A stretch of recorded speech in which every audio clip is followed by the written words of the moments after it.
What's goody? Welcome back. Y'all already know it's your host J Rose. As always, I haven't said that in a minute. Y'all have gotten y'all videos here and there, but I haven't recorded a video in like a week. So let's just get into these hoops. There's a lot of trade talks going on. Free agency just started yesterday. Let's get into it. I would like to start off with this trade because I feel like this trade is very important and it's now having a domino effect. Jeremy Grant just signed an absurd contract amongst many absurd contracts you'll find in this video.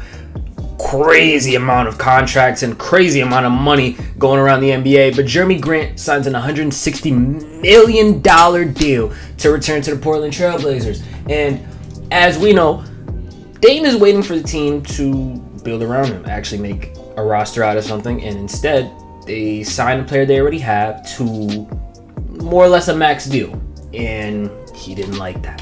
So I guess a lot of you can see where I'm going with this, and I'm sure you've already heard the news, but Damian Lillard has finally formally requested a trade, meaning he can go anywhere he gets traded to. And I think this is very important because I feel like Dame really did need to take this step and put his foot down on this organization because they're not going anywhere. This has been a dumpster fire of an organization, and they continue to be. I'm glad they drafted Scoot, and I'm definitely glad that he requested this trade. So now it's a win-win situation for him and Scoot and the Trailblazers at this point. Getting rid of Dame, I feel like, is an essential part of what they got going on. You know, if you watch Spider-Verse, this is a canon event right here. Dame gotta go. He has to go. He's tried to stay the course. He tried to be the guy who wore only one jersey his whole career, but it's just not working out here in Portland, and it really never has been. So I'm glad that he finally chose himself over his loyalty. I'm definitely glad Dame decided to do that. Just speaking a little bit more about that Dame trade, because I feel like this is going to be one of, if not the most important moves this offseason. We all know that Damian Lillard can make an impact on any team that he goes to. So if he goes to a team that has a good foundation, it can look really scary next season, and he could possibly be on a favorite to win a championship, which I think is a great change of pace, and I do want that for Dame. The teams that are front runners right now are the Miami Heat and the Brooklyn Nets, but the Clippers and Sixers also have interest in getting Dame. I feel like the Sixers do have a good shot, a better shot than people are making it out to seem. The Blazers can possibly get a package of like James Harden, Tyrese Maxey, and like a pick, and I think that's a decent package for Dame. Or you can go a different route, try to get some young players. Then you probably want to go to a team like Miami to get that. And Brooklyn definitely has those assets. Brooklyn definitely has those young assets, players, picks, and I'm not sure exactly what the Blazers want. I know they said that they want younger guys to come in, and it makes sense because it would fit the timeline, but I'm just not entirely sure what they're looking to get back exactly, because I feel like a lot of teams don't have those kind of assets. The teams that would be looking to trade for Dame at the very least, of course, the Heat have Tyler Hero, the Sixers have Tyrese Maxey, James Harden. The Clippers don't have anybody that young, I don't believe, that would make a ton of a difference in a Dame trade. I think they'd have to actually give up a decent player to get Dame, but that's just what I'm thinking. I feel like if he goes to the Heat, Clippers, or Sixers, that we're in for something crazy next season. And I'm not sure about the Nets. I don't know what the Nets would do. I mean, of course, Mikal Bridges coming into his own. Cam Johnson is being good as well. But of course, you know, you have to give something up to get Dame. So I'm not sure if they would be willing to give one of those guys up or what they even have to give for a package for Dame. But we'll see in the coming days. Hopefully, not before I post this video. Hopefully. And yeah, more ridiculous contracts. We got Kyle Kuzma signing a 4-year, $102 million deal to go back to the Washington Wizards. I think that's insane. That is a lot of money for Kyle Kuzma. Desmond Bane just made $207 million over a 5-year period to stay with the Grizzlies. And this is what I'm talking about. This is a bad contract. I'm sorry. Desmond Bane's not a bad player by any means. I think he's like in that fringe all-star kind of level. He might make an all-star game or two if he plays his cards right, but He's not a star. He's not a superstar. He's not somebody you want to build your franchise around. So the fact that you just gave him a bag like this is kind of crazy to me. And if, let's say, Desmond Bane doesn't end up panning out in the next couple of seasons and he has a drop off, or he's not as good, not as consistent, or you just want to move along from him, giving him $207 million is going to make that a very hard move off your roster. And we see this time and time again. So I feel like a lot of these contracts that are being given out right now are not going to end up doing too hot in the future.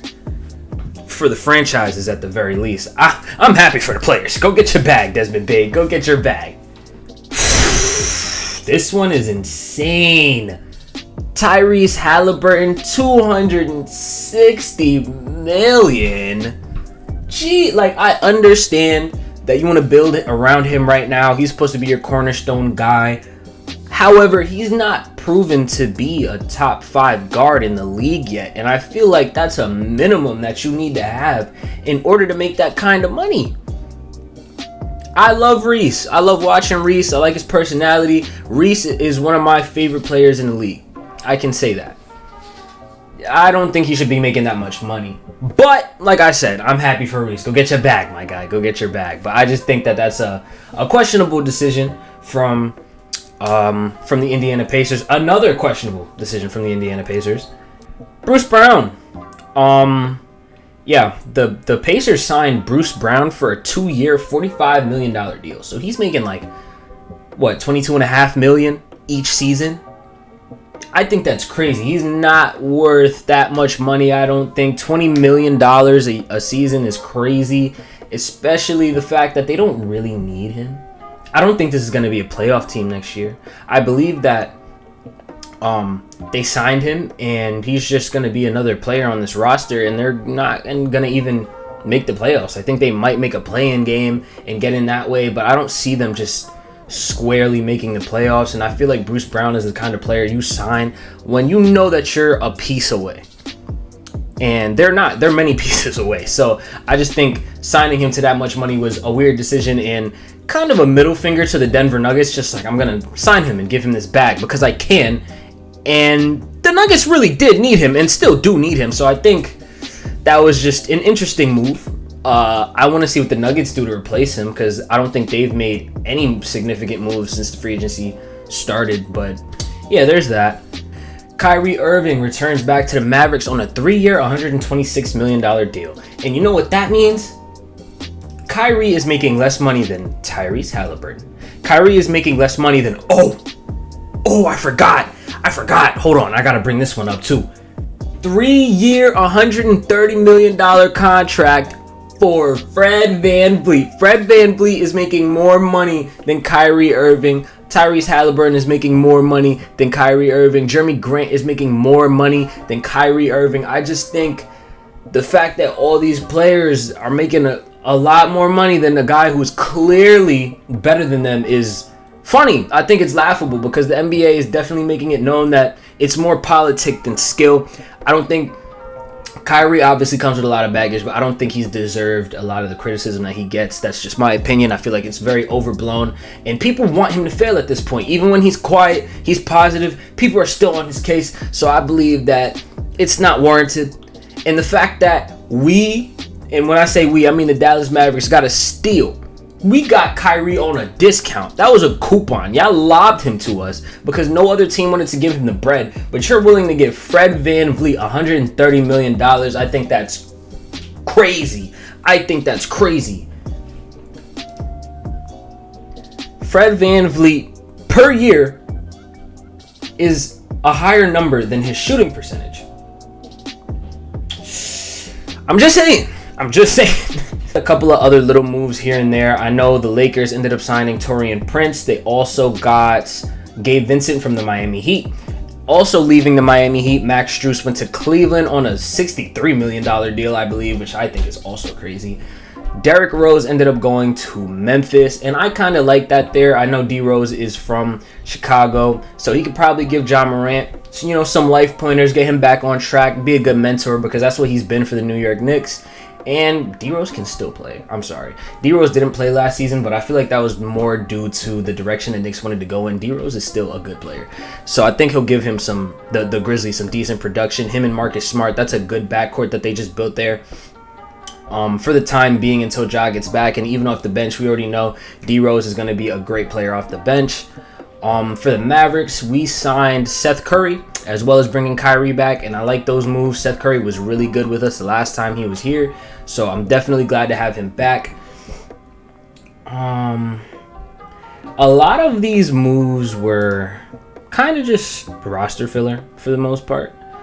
There's still a lot of free agents left. Guys like Brook Lopez is still on the board. We have Austin Reeves who's still on the board. There's a lot of people who still have not signed contracts and can make some decent contributions. Dylan Brooks is still on the board. Kelly Oubre, Dante DiVincenzo, Grant Williams. There's a lot of people who I think can help some rosters who still haven't been signed anywhere. So if your team still hasn't made any great signings, you know, there's still hope in the air. There's still players available, so I wouldn't get too down on it.